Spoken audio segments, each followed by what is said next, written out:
De retour d'Europe, j'offre à mon fils un sac à 1200 €, des chocolats rares et le dernier iPhone. Après un dîner de famille, tout disparaît. Mon neveu s'affiche avec sur les réseaux. Ma sœur? Il les aimait plus, je lui ai tout donné. Inacceptable. J'ai rapporté des cadeaux d'Europe à mon fils adolescent, un sac à dos de créateur à 1200 €, des chocolats de Dubaï en édition limitée, et un iPhone 17 Pro Max. Après le dîner de famille, ils avaient disparu. Puis mon neveu a posté des selfies avec le sac. J'appelle ma sœur. Il l'aimait plus de toute façon, alors je lui ai tout donné. C'est là que j'ai pété les plombs. Je m'appelle Antoine. J'ai 37 ans, je suis directeur d'un magasin dans une chaîne d'électronique, le type qui planifie les congés, gère les retours que personne ne veut, et s'assure que les caisses sont justes. J'ai un fils adolescent, Jules, 15 ans. Il aime le basket, les casques audio à fond, et faire semblant de se ficher de tout alors qu'en réalité, tout l'importe. Je suis divorcé. Je loue un 3 pièces, je paie la pension alimentaire à temps, et je garde mes baskets propres parce que c'est la seule petite chose qui me donne encore un sentiment de contrôle. Le mois dernier, ma direction régionale m'a envoyé en Europe pour une conférence de fournisseurs. C'était la première fois que je quittais le continent.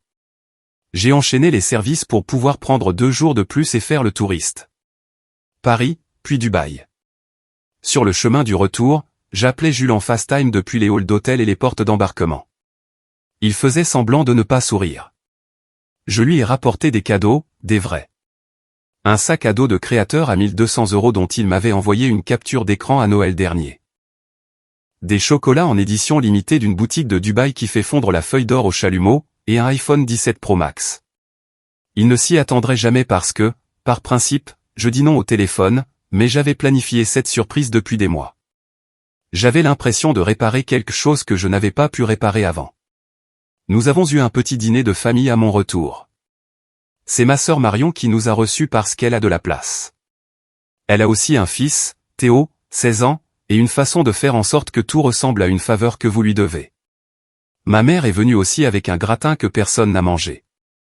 J'ai posé les cadeaux sur le buffet. Jules a essayé de se la jouer cool. Ses yeux l'ont trahi. Il a touché la lanière du sac à dos comme si elle pouvait s'enfuir. Ouvre-le, ai-je dit, et il l'a fait. Avec des mains prudentes, comme s'il pouvait se couper. Théo planait tout près. Trop près. Ouah, dit-il en traînant sur le mot. C'est un vrai? Un vrai, ai-je dit. Le dîner était bruyant. Le rire de Marion rebondissait sur le carrelage. Ma mère a demandé si mon entreprise avait payé pour tout ça. Jules m'a passé son assiette pour avoir plus de pommes de terre sans dire s'il te plaît. Ça ne me dérangeait pas. Il n'arrêtait pas de fixer ce sac à dos. Après avoir mangé, je suis allé à la cuisine pour aider à faire la vaisselle. Marion m'a chassé avec un torchon. Tu es un invité, dit-elle, comme si je n'avais pas réparé sa plomberie 3 fois. Quand je suis retourné dans la salle à manger, le buffet était vide. Et, dis-je. Où est passé le sac? La chaise de Jules a grincé. Je l'ai mis près de ma veste. Il n'y était pas. Les chocolats avaient disparu, aussi. La boîte de l'iPhone, également disparue. Théo, dis-je. Il a levé les yeux, la bouche pleine de tartes, le regard vide. Quoi? Où sont passées les affaires? Marion s'est essuyé les mains et n'a pas croisé mon regard. Oh, dit-elle d'une voix douce et légère comme si de rien n'était. Puis elle a souri trop largement et a lâché la phrase qui a fait craquer le sol sous mes pieds. Il l'aimait plus de toute façon, dit-elle. Alors je lui ai tout donné. Je l'ai dévisagé. Tu as fait quoi? Elle a levé le menton comme un juge. Je l'ai donné à Théo. Ce fut le premier sifflement dans mes oreilles. Comme un changement d'altitude. Jules a repoussé sa chaise de la table si fort qu'elle a basculé. Maman a fait ce bruit déçu qu'elle me réserve. Ne fais pas de scandale, Antoine. Maman a dit, ce ne sont que des objets. Jules m'a regardé comme si la pièce avait penché. Papa? Je sentais mon pouls dans mes gencives. J'ai dégluti et n'ai rien dit, parce que si j'avais parlé à ce moment-là, j'aurais brûlé la maison entière avec des mots que je n'aurais pas pu reprendre. Je devrais revenir en arrière. Ma famille a cette longue et vilaine habitude de considérer mon argent comme acquis et mon temps comme disponible. Ce n'est pas nouveau. Quand Marion était à la fac et que j'étais un nouveau chef d'équipe, j'ai payé ses amendes de stationnement, juste pour cette fois. Quand sa climatisation est tombée en panne l'été dernier, j'ai mis la réparation sur ma carte parce que le bébé ne peut pas dormir dans la chaleur. Théo n'est pas un bébé. Il est plus grand que moi et ne dit jamais merci. Le refrain de maman, c'est ta famille. Elle veut dire Marion. Elle veut dire Théo. Elle ne veut jamais dire moi. Quand Jules était petit, j'ai surcompensé. Je disais oui à tout jusqu'à ce que j'apprenne à dire non. Les téléphones étaient mon cheval de bataille. Je gère un magasin. Je sais ce que les téléphones font aux enfants qui ne peuvent pas les lâcher. Jules a eu un modèle bon marché, puis un cran au-dessus, mais jamais le gros numéro. Il n'a jamais piqué de crise. Il continuait juste à enregistrer des fonds d'écran des nouveaux modèles pour les mettre sur son ancien, comme une blague à ses propres dépens. Le voyage en Europe a commencé par des panels d'entreprises et des dîners de fournisseurs où des hommes adultes débattaient de l'USB-C comme si leur vie en dépendait. Mais le soir, je me promenais et j'ai acheté un stupide porte-clés en forme de basket pour Jules, parce qu'il lèverait les yeux au ciel mais le garderait en secret. À Dubaï, je suis entré dans une boutique juste pour regarder et je suis sorti avec un sac à dos que je ne pouvais pas justifier sur un tableur et que je ne voulais pas justifier. Le vendeur l'a emballé comme une œuvre d'art. J'ai calculé le remboursement de la TVA. J'ai prévu de dévoiler la surprise après le dîner pour que Théo ne puisse pas s'en mêler. C'est le genre de réflexion que je mène. La logistique de la joie. Marion ne fait pas de logistique. Elle fait des déclarations. Antoine, tu gagnes plus. Elle le dit chaque fois que j'hésite. Ce n'est que de l'argent. Ce n'est pas que de l'argent, ai-je dit une fois. C'est le loyer, les courses, l'appareil dentaire, et un gamin qui veut aller à l'université publique. Elle a cligné des yeux comme si j'avais mentionné une langue étrangère. Théo a besoin d'une voiture, a-t-elle dit. N'y a-t-il pas une réduction familiale dans ton magasin? Ce soir-là, chez elle, avant le dîner, elle m'a fait visiter sa nouvelle crédence comme si elle avait conçu le Louvre du carrelage métro. Elle a dit, intemporel. Ce sont des rectangles blancs, ai-je répondu. Elle m'a tapé sur le bras. Ne sois pas snob. Nous avons mangé. Jules était assis avec Théo comme s'ils étaient des amis qui se tolèrent. Théo a raconté une histoire sur une collab qu'il veut lancer. Il veut dire revendre des baskets que sa mère a achetées avec ma carte il y a 2 mois quand elle a accidentellement payé par Apple Pay depuis le mauvais téléphone. Je n'ai jamais revu cet argent. J'ai placé les cadeaux derrière la chaise de Jules en arrivant. Je l'ai regardé toucher le ruban des chocolats comme s'il vibrait. Il a chuchoté, pour moi. Pour toi, ai-je dit. Tout. Et puis je l'ai laissé seul pendant 3 minutes pour rincer des assiettes. Quand Marion a dit qu'elle avait tout donné à Théo, c'était comme si elle lisait une règle que j'avais manquée. Pourquoi ferais-tu ça, ai-je demandé, en gardant ma voix basse parce que Jules était là et parce que je savais que si je criais, maman serrait son collier de perles et parlerait de mon tempérament. Marion a haussé les épaules au ralenti. Jules a déjà un téléphone. Pas celui-là, a dit Jules, la voix rauque. Théo s'est penché en arrière. J'en ferai un meilleur usage, a-t-il dit. Je vais créer du contenu. J'ai ri. C'est sorti de travers. Rends-le, ai-je dit. Le sourire de Marion a disparu. Ne parle pas à mon fils comme ça. Comme quoi, ai-je dit. Comme s'il te devait quelque chose, a-t-elle dit. Il me doit quelque chose, a rétorqué Jules. C'était à moi. Maman a posé sa fourchette comme si elle abattait un marteau de juge. Antoine, ne commence pas, Théo s'est levé. J'ai déjà déballé le téléphone, a-t-il dit, l'air de rien. Je l'ai configuré. Je ne t'ai pas donné l'identifiant Apple, ai-je dit. Il a eu un sourire narquois. Pas besoin du tien. J'ai regardé Jules. Il m'a regardé, puis a détourné le regard, puis m'a regardé à nouveau. Et ce va-et-vient, c'est ce qui m'a fait mal. Nous sommes partis sans rien. Jules a marché jusqu'à la voiture les mains vidées avec un visage qui disait qu'il essayait très fort d'être un adulte. Sur le chemin du retour, il a dit, ce n'est pas grave. Si, c'est grave, ai-je répondu. Il a regardé par la fenêtre. Je ne veux pas me disputer avec eux. Je n'ai pas dormi. Je me suis assis à la table avec la pile de reçus que je garde dans une boîte à chaussures. J'avais une copie imprimée du ticket de caisse pour le sac à dos avec le numéro de série. J'avais la commande des chocolats avec le code de l'édition limitée. J'avais la facture de l'iPhone avec l'IMEI. Je les ai alignés comme des armes et je me suis senti stupide parce que ce n'était que des bouts de papier et j'étais un adulte qui tremblait. Le matin, mon téléphone a vibré. Notre conversation de groupe avec Marion et maman s'est allumée. Marion, gardons un peu de perspective sur hier soir.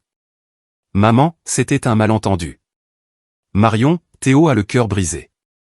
Tu as crié. Maman, tu as toujours été si intense. J'ai tapé, rendez le sac à dos, les chocolats et le téléphone aujourd'hui. Marion n'a pas répondu. 10 minutes plus tard, Théo a posté un selfie dans le miroir sur sa story publique. Sac à dos de créateur en bandoulière, le téléphone à la main, l'emballage doré de Dubaï dépassant de sa poche comme un trophée. Légende, Tati me gâte. Il a tagué Marion. Il ne m'a pas tagué. Jules m'a envoyé la capture d'écran sans un mot. Je l'ai fixé jusqu'à ce que les bords deviennent flous. J'ai appelé Marion. Elle a ignoré mon appel. Puis elle m'a envoyé un SMS, il l'aimait plus de toute façon. Je pouvais sentir une partie de moi que je n'aime pas visiter se réveiller, celle qui catalogue les faits et cesse de se soucier de ce que les autres ressentent. J'ai ouvert le portail d'enregistrement des appareils que nous utilisons au travail. J'ai tapé l'IMEI. Il est apparu comme actif sur un nouvel identifiant Apple, pas le mien. J'ai cliqué sur les notes. Je pouvais voir l'opérateur. Je pouvais voir la ville. Je pouvais voir l'heure exacte à laquelle il avait été activé. J'ai tout imprimé. À midi, maman a appelé de son salon de coiffure, le bruit du sèche-cheveux rugissant en arrière-plan. Ne déclenche pas l'arme nucléaire, a-t-elle dit. Demande-lui de le rendre, ai-je répondu. Elle a fait un choix en tant que mère, a dit maman. Moi aussi, ai-je dit. J'ai choisi mon fils.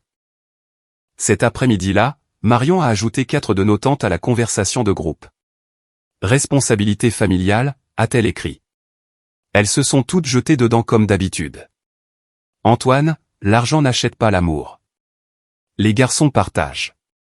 Jules doit apprendre la générosité. J'ai fermé les yeux et j'ai vu le visage de Jules à table quand le sac à dos a disparu. Pas généreux, juste effacé. La dernière chose est arrivée ce soir-là. Une nouvelle publication de Théo. Le téléphone pointé vers le sac à dos. La légende, mon nouveau compagnon de tous les jours. Commentaire, emoji de flamme, stylé, et un de Marion, bien mérité, mon chéri. J'ai senti le déclic en moi. Le même que j'ai au travail quand quelqu'un essaie de retourner une brique qu'il a achetée au coin de la rue et crie sur ma caissière parce qu'elle ne l'accepte pas. Le moment où j'arrête de m'excuser et je commence à suivre la politique de l'entreprise. J'en avais fini d'être leur ardoise ouverte. J'ai envoyé un SMS à Marion à 7h12. Moi, dernière chance. Apporte le sac, les chocolats et le téléphone chez moi avant midi. Elle a envoyé une note vocale. Je ne l'ai pas écoutée. J'ai appelé. Elle a décroché à la 3e sonnerie. Bonjour, dictateur, a-t-elle dit. Ramène-les, ai-je dit. Je les ai donnés à mon fils, a-t-elle dit. C'est la famille. Tu es égoïste. Tu as donné les cadeaux de mon fils, ai-je dit. Tu es riche, a-t-elle dit. Et Jules a plein de choses. J'ai ri une fois. Marion, écoute attentivement. J'ai les reçus avec les numéros de série. J'ai l'IMEI du téléphone. Je gère un magasin. Sais-tu ce que tout ça signifie? Des menaces, a-t-elle dit. S'il est. Ça signifie que je peux blacklister le téléphone. Ça signifie que je peux déposer une plainte à la police et joindre les preuves. Ça signifie que je peux demander à la boutique de signaler le sac à dos s'il est un jour apporté pour réparation ou vendu. Ça signifie que tout ce que tu as pris devient un casse-tête. Tu n'oserais pas, a-t-elle dit, mais sa voix a baissé d'un ton. Avant midi, ai-je dit. Je ne le demanderai pas une nouvelle fois. Elle a raccroché. 2 minutes plus tard, la conversation de groupe a explosé. Marion, il nous menace d'appeler la police pour un téléphone. Maman, Antoine, tu vas gâcher Noël. J'ai posé mon téléphone face contre table et j'ai fait des crêpes pour Jules. Il a mangé lentement en me regardant. On part en guerre? A-t-il demandé, en essayant de plaisanter. On va établir des limites, ai-je dit. À 11h02, Marion n'était pas là. À 11h29, Théo a posté une story depuis l'aire de restauration d'un centre commercial avec le sac à dos sur la chaise à côté de lui comme un chien. À 11h48, on a sonné à ma porte. Je m'attendais à voir Marion. C'était ma mère. Elle est entrée de force comme si elle possédait l'acte de propriété. Nous n'allons pas appeler la police, a-t-elle dit. Pas de bonjour. Marion t'a envoyé. Elle est très contrariée, a dit maman. J'imagine, ai-je répondu. Jules traînait dans le couloir, à l'écoute. Maman l'a remarqué et a pris cette voix douce qu'elle utilise comme un costume. Mon chéri, ton cousin traverse une période difficile. Jules l'a regardé fixement. Il vient de recevoir pour 2000 € d'affaires. La bouche de maman s'est crispée. Ne sois pas grossier. J'ai posé les papiers sur la table. Maman, je dépose la plainte aujourd'hui. Elle a attrapé mon poignet comme quand j'avais 12 ans et que j'avais touché la cuisinière. Tu vas le regretter. Ce que je regrette, ai-je dit, c'est d'avoir appris à tout le monde que mon nom est en fait un convainc-moi. Ça se termine maintenant. À midi, j'ai cliqué sur envoyer sur un email à notre responsable de la prévention des pertes, celui que nous contactons pour la fraude aux appareils. J'ai joint l'IMEI, l'horodatage de l'activation, la facture d'achat. Je me suis mis en copie et j'ai imprimé une copie.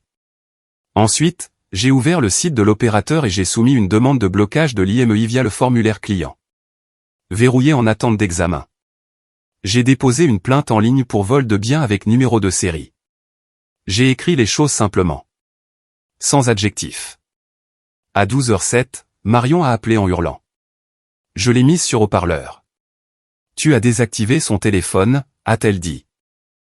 Il est au centre commercial. Il vient de se bloquer. Apporte mes affaires, ai-je dit. Tu l'as humilié, a-t-elle dit. Il était avec des amis. Apporte mes affaires, ai-je répété. Tu es mort pour moi, a-t-elle dit. Et je vais dire à tout le monde ce que tu as fait. Tu le fais déjà, ai-je dit et j'ai raccroché. 5 minutes plus tard, le groupe de discussion familiale n'arrêtait pas de sonner. Je ne l'ai pas ouvert. Au lieu de ça, j'ai envoyé un SMS à Jules pour lui demander s'il voulait qu'on aille jouer au basket sur le terrain. Il a attrapé son ballon si vite qu'il a presque oublié ses chaussures. En sortant, mon téléphone a de nouveau sonné. Numéro inconnu. J'ai laissé aller à la messagerie vocale. C'était Théo, la voix tremblante de rage et d'autres choses en dessous. Tonton Antoine, c'était dégueulasse. Règle ça ou je vais. Il n'a pas fini. Il a raccroché. Je n'ai rien réglé. Vous devriez savoir ce qui se passe après que vous ayez réellement appuyé sur le bouton que tout le monde pense que vous n'appuierez jamais. À 22h06, Marion a envoyé un dernier message. On arrive. À 22h33, elle s'est garée devant mon immeuble et a laissé tourner le moteur comme si le trottoir pouvait mordre. Théo était assis sur le siège passager avec sa capuche, le visage rouge. Maman était à l'arrière comme un chaperon. Marion a klaxonné comme si j'étais un voiturier. Je ne suis pas sorti. J'ai envoyé un SMS. La porte est ouverte. Ils ne sont pas entrés.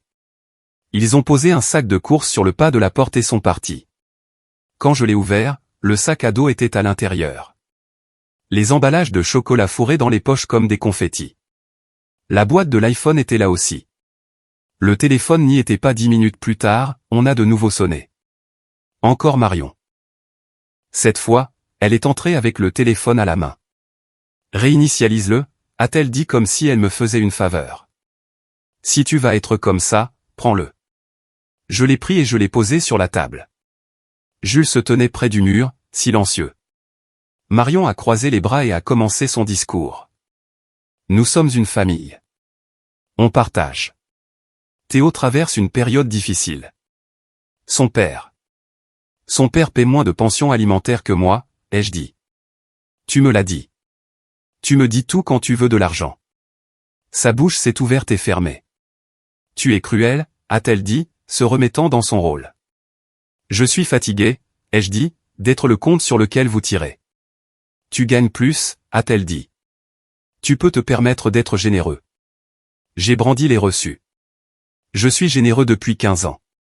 Cite-moi un seul mois où tu m'as demandé comment allaient mes factures. Maman a fait un petit bruit comme un violon qui meurt. Nous ne sommes pas venus pour nous disputer. Nous sommes venus pour... Vous êtes venus parce que le téléphone a cessé de fonctionner en public, ai-je dit. Silence. La respiration de Jules était le seul son. Marion a pointé le téléphone du doigt comme s'il l'avait personnellement trahi. Lève le blocage, a-t-elle dit. Théo a besoin d'un téléphone pour l'école. Il en a un, ai-je dit. Il voulait celui-là parce qu'il en voulait plus. Ses yeux ont lancé des éclairs. On dirait papa. Celle-là m'a fait tressaillir parce que notre père avait l'habitude de le dire avec une ceinture à la main. J'ai pris une lente respiration. Demain, j'emmènerai Jules chez l'opérateur pour l'ajouter à mon forfait. Il en sortira avec. Vous le laisserez tranquille. Vous ne toucherez plus jamais à ses affaires. Et les chocolats, a marmonné Théo, les yeux fixés au sol, la voix petite pour une fois. Jules l'a regardé. Mange-les, a-t-il dit. Je ne veux pas de ta salive de toute façon. Je n'ai pas ri. J'en avais envie. Ils sont partis.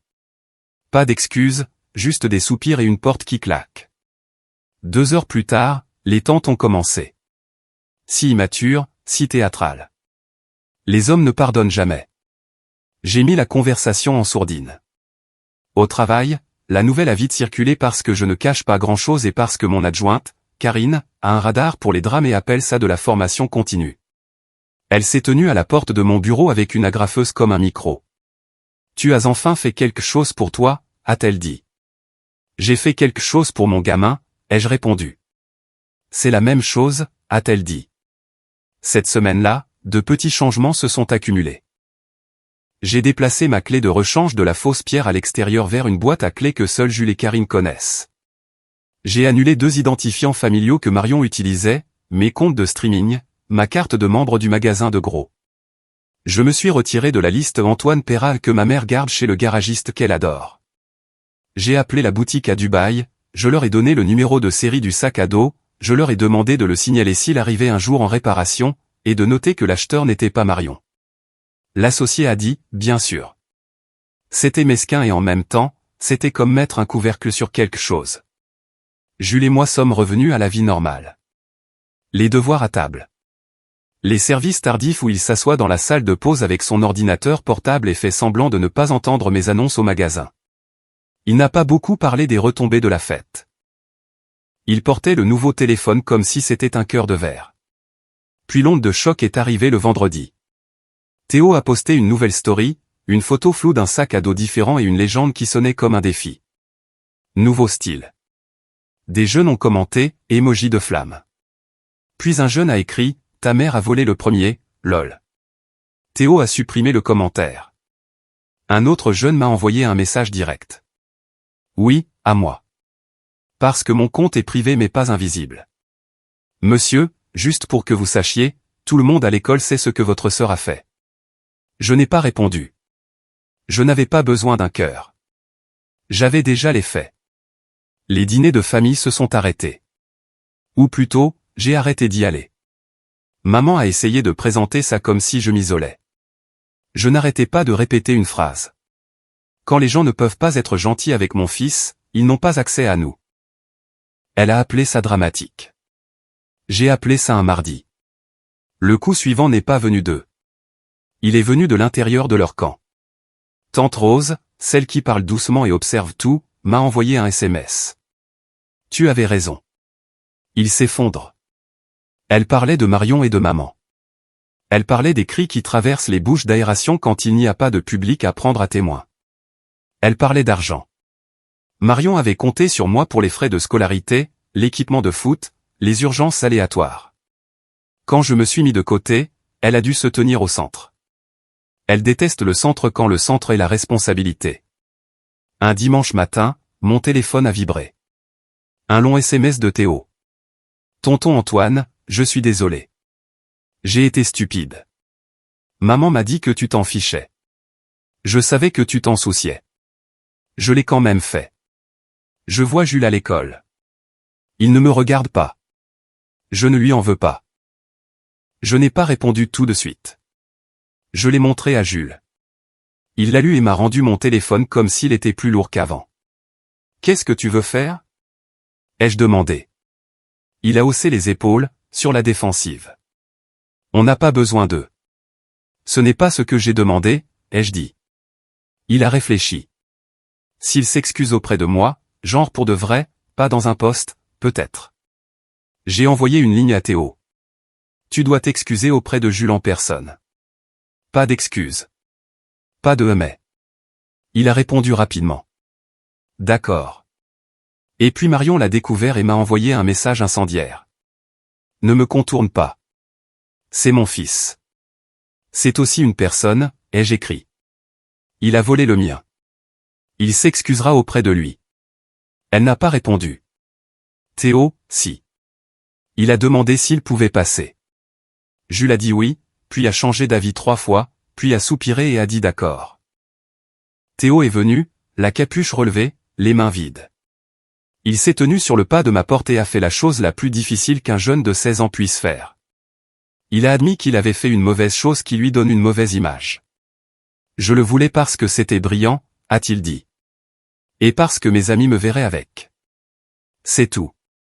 Ce n'était pas profond. Jules l'a regardé longuement. Tu m'as mis dans l'embarras, a-t-il dit. Pas seulement le vol, les publications. Je sais, a dit Théo. Je les ai supprimés. Tu as déjà fait les dégâts, a dit Jules. Théo a hoché la tête. Je le dirai à qui tu veux que je le dise. Il voulait dire l'école. Il voulait dire la mort sociale. Il voulait dire qu'il avait un peu compris. Jules ne l'a pas fait faire une tournée d'excuses. Il a juste hoché la tête une fois, sèchement. D'accord, a-t-il dit. Ne me parle pas pendant un moment. Après le départ de Théo, Jules s'est assis à table et a ouvert les chocolats que nous avions gardés. Il en a pris un, puis a poussé la boîte vers moi. Ça a le goût du sucre, a-t-il dit.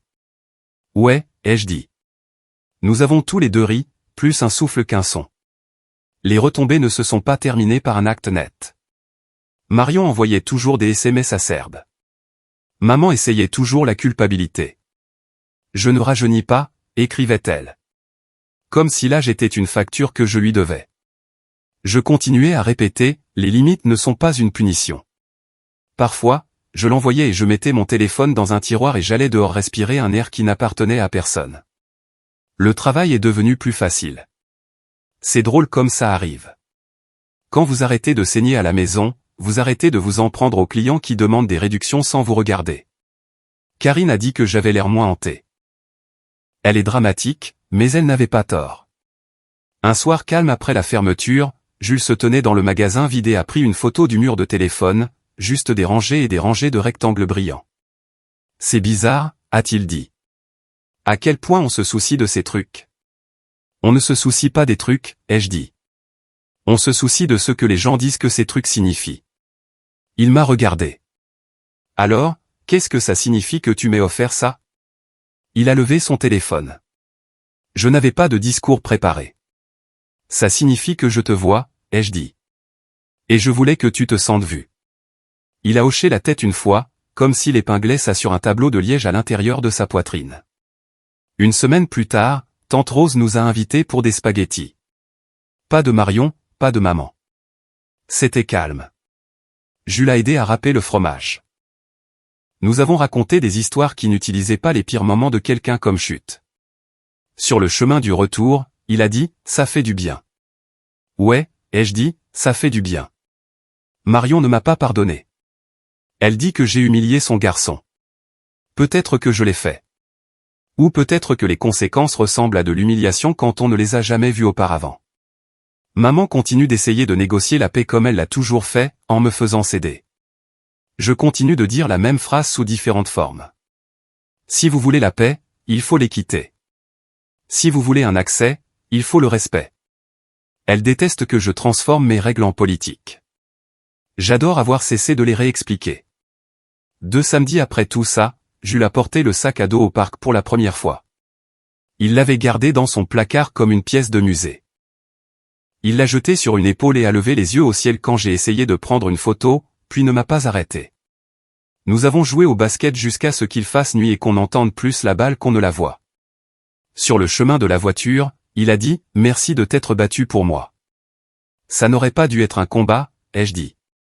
Mais ça l'a été, a-t-il dit, et tu t'es battu. Nous sommes rentrés à la maison les fenêtres baissées, l'air de la ville dans nos bouches, et pour une fois, le silence entre nous semblait plein au lieu d'être tranchant. Les gens adorent dire ce ne sont que des objets. Ils le disent quand ils sont dans votre salon en tenant vos objets. Ils le disent quand vous leur montrez enfin une limite et qu'ils n'aiment pas ce que ça leur fait ressentir. Mais il ne s'agissait jamais du sac à dos, des chocolats ou du téléphone. Il s'agissait de savoir qui décide de ce que mon gamin mérite. Il s'agissait de savoir si la famille signifie prend à Antoine parce qu'il ne se défendra pas. J'avais l'habitude de quitter chaque dispute avec Marion en pensant que j'avais été trop dur ou trop mou. Je rejouais les répliques et j'essayais de modifier le passé. Cette fois, je n'ai rien rejoué. Je l'ai écrit. J'ai écrit mes règles pour moi-même et je les ai scotchées à l'intérieur du placard de la cuisine avec les tasses. Règle numéro 1, si ça appartient à mon fils, ça reste avec mon fils. Règle numéro 2, je ne finance pas les gens qui m'insultent ou l'insultent. Règle numéro 3, plus de faveurs secrètes. Tout a un reçu ou un nom. Règle numéro 4, nous n'allons pas là où nous ne sommes pas respectés, même s'il y a un gratin. Ça semble idiot d'avoir des règles comme ça sur papier, mais je suis directeur de magasin. Je fais confiance aux politiques quand les sentiments mettent le bazar. Marion continuera à raconter l'histoire à sa façon. Antoine a déclenché une guerre pour un téléphone. Maman continuera à réciter ses scénarios préférés. Il nous a tourné le dos. J'ai arrêté de passer des auditions pour leurs pièces de théâtre. Je n'en fais pas partie. Voici ce qui a changé. Jules se tient plus droit. Il plaisante plus. Il dit « merci et je m'en occupe » dans la même phrase. Il porte ce sac à dos parfois et parfois non. Le téléphone est un outil, un jouet et une cible qu'il apprend à gérer. Nous mangeons des pizzas tard le soir sur le canapé en regardant des matchs et il grogne à mes commentaires. On a l'impression de construire quelque chose au lieu de colmater des fuites. Théo a envoyé un autre SMS hier soir. Je travaille à l'épicerie maintenant. Pas glamour. Ça fait du bien d'acheter mes propres trucs. Je lui ai dit bien. Pas de confetti, juste bien. Il a dit qu'il pourrait réessayer de rentrer dans l'équipe junior. Je lui ai dit de boire de l'eau et de s'étirer parce que je suis tous les pères en casquette. Tante Rose est passée avec une tarte et un câlin qui a duré juste assez longtemps. Elle a dit « Je suis fière de toi ». Ça s'est glissé directement dans un espace que je ne savais pas vide. S'il y a une morale, c'est celle-ci. Je ne serai pas le portefeuille de la famille. Je ne laisserai pas mon nom être une énigme que vous pensez pouvoir résoudre. Je ne laisserai pas mon gamin apprendre que le silence achète la paix. Pas dans ma maison. Plus maintenant. Le jour où Marion a pris ce qui n'était pas à elle, je me suis senti petit. Le jour où je l'ai repris, je ne me suis pas senti grand. Je me suis juste senti juste. Et ce qui est juste est stable. Ce qui est juste est calme. Ce qui est juste, c'est d'être assis à table avec mon fils. 2 bols, le reste des chocolats de Dubaï que ni l'un ni l'autre n'aiment tant que ça, et ce genre d'aisance qu'on ne peut pas acheter dans une boutique. La prochaine fois, a dit Jules, ramène-moi un porte-clés. Compris, ai-je dit. Il a souri. De n'importe où.